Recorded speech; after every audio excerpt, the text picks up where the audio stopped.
नमस्कार दोस्तों, आपका हार्दिक स्वागत है हमारे YouTube चैनल बुद्ध प्रेरणा में। दोस्तों, कहानी शुरू करने से पहले अगर आप हमारे चैनल पर नए हैं तो वीडियो को लाइक और चैनल को सब्सक्राइब अवश्य कर लें। और अगर आप भी गौतम बुद्ध को मानते हैं तो कमेंट में नमो बुद्धाय अवश्य लिखें। तो चलिए कहानी को शुरू करते हैं। एक बार की बात है, महात्मा बुद्ध घूमते हुए एक नदी के किनारे पर पहुंचे। वहां उन्होंने देखा कि एक मछुआरा जाल बिछाता और उस जाल में मछलियां फंसने पर उन्हें किनारे पर रख देता। मछलियां पानी के बिना तड़पती हुई मर जाती। महात्मा बुद्ध को यह सब देखकर बहुत दुख हुआ और मछुआरे के पास जाकर बोले, भैया, तुम इन निर्दोष मछलियों को क्यों पकड़ रहे हो? वह मछुआरा महात्मा बुद्ध की ओर देखते हुए बोला, महाराज, मैं इन्हें पकड़कर बाजार में बेचता हूँ और धन कमाता हूँ और उस धन से अपने परिवार का पालन पोषण करता हूँ। मछुआरे की बात सुनकर महात्मा बुद्ध बोले, तुम मुझसे इनके दाम ले लो और इन मछलियों को नदी में ही छोड़ दो। वह मछुआरा महात्मा बुद्ध की बातें सुनकर खुश हो गया और मछुआरे ने महात्मा बुद्ध से उन मछलियों का मूल्य ले लिया और सारी मछलियां महात्मा बुद्ध को सौंप दी। महात्मा बुद्ध ने वह सारी मछलियां मछुआरे से लेकर वापस नदी में डाल दी। यह सब देखकर मछुआरा दंग रह गया और बोला, महाराज, आपने तो यह मछलियां मुझसे खरीदी थी, फिर आपने इन्हें वापस पानी में क्यों डाल दिया? फिर महात्मा बुद्ध मछुआरे से बोले, यह मछलियां मैंने तुमसे इसलिए खरीदी हैं ताकि मैं इनको दोबारा जीवन दे पाऊं।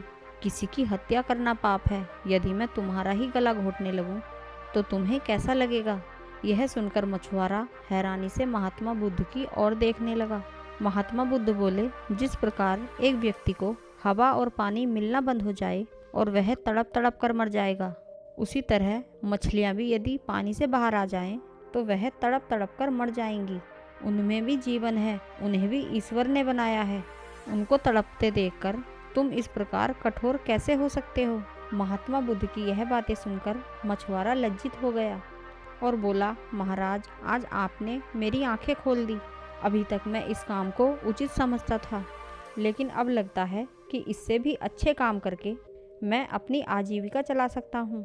वह मछुआरा महात्मा बुद्ध से कहने लगा, महाराज, मैं चित्र बनाने की कला भी जानता हूँ।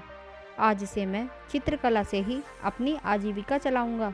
इसके बाद वह बाकी की मछलियों को भी पानी में छोड़कर वहाँ से चला गया और कुछ ही समय में चित्रकारिता के क्षेत्र में परिश्रम करके एक प्रसिद्ध चित्रकार बन गया। दोस्तों, हमें भी अपने जीवन में इस प्रकार का कार्य चुनना चाहिए जिससे किसी को दुख न पहुँचे, जिससे किसी की जान को खतरा न हो, क्योंकि सभी मानव, जीव जंतु, कीड़े मकोड़े सभी ईश्वर के द्वारा बनाए गए हैं। सभी को आज़ादी से जीने का पूरा अधिकार होता है। मानव जाति को कोई अधिकार नहीं है कि किसी के जीवन के लिए खतरा बने या किसी के जीवन को छीने। तो चलिए दूसरी कहानी शुरू करते हैं। गौतम बुद्ध की एक प्रचलित कथा के अनुसार एक दिन सुबह सुबह सभी शिष्य बुद्ध के प्रवचन सुनने के लिए एक साथ बैठे हुए थे।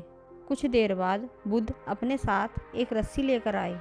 तथागत के हाथ में रस्सी देखकर सभी शिष्यों को हैरानी हुई। बुद्ध अपने आसन पर बैठे और उन्होंने एक के बाद एक रस्सी में 3 गांठें बांध दी। इसके बाद उन्होंने शिष्यों से पूछा कि क्या ये वही रस्सी है जो ये गांठ बांधने से पहले थी? इस प्रश्न के जवाब में एक शिष्य ने कहा, तथागत, इसका उत्तर थोड़ा मुश्किल है। यह हमारे देखने के तरीके पर निर्भर करता है।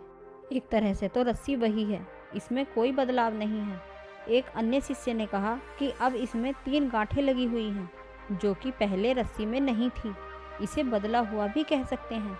कुछ शिष्यों ने कहा कि वास्तव में मूल रूप से रस्सी वही है, लेकिन बदली हुई दिखाई दे रही है, लेकिन इसका मूल स्वरूप बदला नहीं है।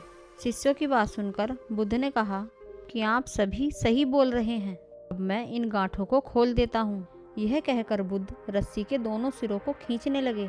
बुद्ध ने पूछा, क्या इस प्रकार रस्सी की गांठें खुल जाएंगी? सभी शिष्यों ने कहा कि नहीं, ऐसा करने से तो गांठें और ज़्यादा कस जाएंगी, उन्हें खोलना और भी मुश्किल हो जाएगा। बुद्ध ने कहा कि ठीक है, अब एक अंतिम प्रश्न, इन गांठों को खोलने के लिए हमें क्या करना होगा? शिष्यों ने कहा कि हमें इन गांठों को ध्यान से देखना होगा, जिससे हम जान सकें कि इन्हें कैसे लगाया गया है। इसके बाद हम गांठें आसानी से खोल सकते हैं। बुद्ध इस बात से संतुष्ट हो गए और उन्होंने कहा कि यह सही जवाब है। हम परेशानियों में फंसे रहते हैं और बिना कारण जाने ही उनका हल खोजने लगते हैं, जबकि हमें पहले समस्याओं के मूल को समझना चाहिए। जब समस्याओं की वजह समझ आ जाएगी तो उन्हें सुलझाना बहुत ही आसान हो जाएगा। तो दोस्तों, कैसी लगी आपको हमारी यह कहानी? कमेंट में ज़रूर बताना। हम फिर मिलेंगे ऐसी ही किसी ज्ञानवर्धक कहानी के साथ। तब तक के लिए धन्यवाद। नमो बुद्ध।